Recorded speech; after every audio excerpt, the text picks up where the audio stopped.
നാളെ ആ കൊലക്കയറിലേക്ക് നടക്കേണ്ട ജീവന്റെ വഴിയിൽ മറ്റു വഴികളൊന്നും തെളിയാതെ കട്ടപിടിച്ചു കിടന്ന അന്ധകാരത്തിൽ ഒരു വെളിച്ചം തെളിഞ്ഞു. Republic of Yemen public prosecution സ്ഥിരീകരിക്കുകയാണ്. എല്ലാ വാദങ്ങളും എല്ലാ അപ്പീലുകളും തള്ളപ്പെട്ട് അധികാരികൾ ഒപ്പിട്ട നിമിഷപ്രിയയുടെ ആ മരണ വാറന്റ് നീട്ടിവെച്ച കാര്യം നേരിട്ട് അറിയിക്കുന്നത് കാന്തപുരം അബൂബക്കർ മുസ്ലിയാർക്കാണ്. ആ സനായിലെ കോടതി ഒഫീഷ്യൽ ഉത്തരവ് കാന്തപുരത്തിന് നേരിട്ടയക്കാൻ കാരണമുണ്ട്. എല്ലാ പ്രതീക്ഷകളും അസ്തമിച്ച മണിക്കൂറിൽ സ്നേഹത്തിന്റെ ഭാഷ പറയുന്ന അനുയായികൾ സുൽത്താനുൽ ഉലമ എന്ന് വിളിക്കുന്ന ആത്മീയ നേതാവിന്റെ ഇടപെടലാണ് ആ ജീവൻ രക്ഷാ ദൌത്യം. ഹൂത്തികളുടെ നിയന്ത്രണത്തിലുള്ള സ്ഥലം, കേന്ദ്ര സർക്കാരിനടക്കം ഒരു ഡിപ്ലോമാറ്റിക് ഇടപെടൽ അങ്ങേയറ്റം സങ്കീർണമാക്കുന്ന ഘടകങ്ങൾ ഇന്നലെ സുപ്രീം കോടതിയെ അറിയിച്ചതാണ് അറ്റോർണി ജനറൽ ആർ വെങ്കട്ടരമണി. അങ്ങനെ എല്ലാം അസ്തമിച്ച് ശിക്ഷ നടപ്പാക്കാൻ 24 മണിക്കൂർ പോലും ഇല്ലാത്തപ്പോൾ അടഞ്ഞ വാതിലുകൾ തുറക്കാനിറങ്ങിയതാണ് കാന്തപുരം.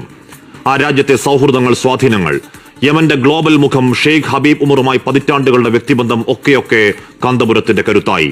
ആ വ്യക്തിപ്രഭാവത്തിന്, മാനവ സ്നേഹത്തിന്റെ വക്താവിന് ആദരവുകൾ, ദീർഘായുസ്സിന് പ്രാർത്ഥനകൾ. അവരെ കുറ്റം പറയാൻ കഴിയില്ല. അക്കാര്യത്തിൽ തലാലിന്റെ കൊലപാതകത്തിൽ അങ്ങേയറ്റം വൈകാരികമാവുന്ന അമ്മ, സഹോദരൻ, അവരുടെ കുടുംബങ്ങൾ, ഗോത്രങ്ങൾ, രക്ഷാവഴിയിലേക്ക് ഇനിയും പ്രധാന ചർച്ചകളൊക്കെ ബാക്കിയാണ്. ദയാധനം വാങ്ങി അപരാധത്തിന് മാപ്പ് നൽകിയത് കോടതിയെ ആ കുടുംബം അറിയിക്കൽ പ്രധാനമാണ്. ആ ബ്ലഡ് മണി അതെത്രയാണെങ്കിലും നമ്മുടെ ഒരു കൂടപ്പിറപ്പിന്റെ ജീവൻ കാക്കാൻ ഈ നാട് സമാഹരിക്കുമെന്നത് കേരളത്തിന്റെ വാക്കാണ്. ലോകത്തോട് പിന്നെയും കരുത്തോടെ, കാമ്പോട്, ആർജവത്തിൽ നമ്മൾ പറയുന്നു, വെറുപ്പിന്റെ വക്താക്കൾ പുലമ്പുന്നതല്ല സത്യം. വീണ്ടുകിടക്കുന്നവന്റെ ജാതിയും മതവും തിരയാതെ ഏതൊക്കെ വഴികളിൽ, ഏത് പരമാവധിയിൽ പോയും കൈപിടിച്ച കയറ്റിലാണ് ഞങ്ങളുടെ ശീലം.